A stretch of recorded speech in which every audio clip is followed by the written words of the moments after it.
The breakfast meeting with stakeholders in the pensions industry was attended by trustees of pension schemes in both public and private sector organizations in the Bunu region.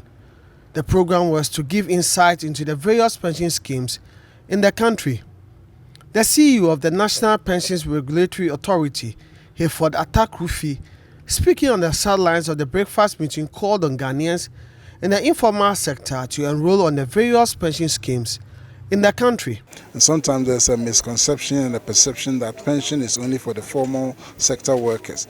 And I think we're now trying to make it clear that pension is not just for the formal sector, but it's for the informal sector, and basically for every Ghanaian from the age of 15 who earns any form of income to be able to participate, so that when they retire one day, they can have a retirement income security. Everybody one day will retire. I mean, of course, barring early death. And when you retire, at that time there will be no income for you. Whether you were a formal sector worker or an informal sector worker, you will need to earn a living after you've retired.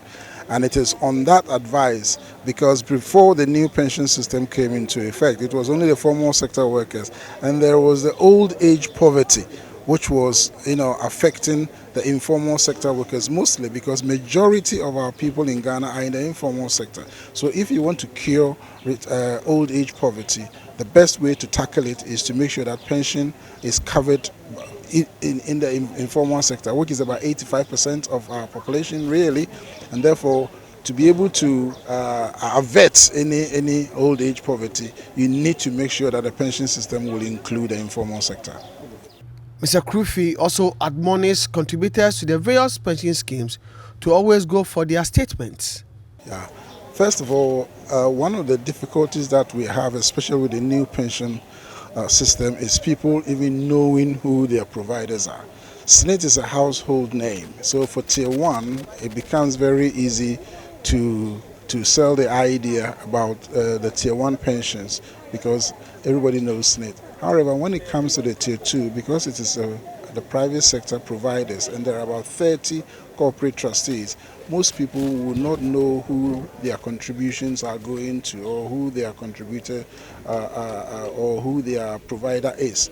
And therefore, it is important for workers to understand that it is not only the contribution, but also knowing who is the provider and getting statements from your provider, and also getting any complaints that you may have resolved by your provider.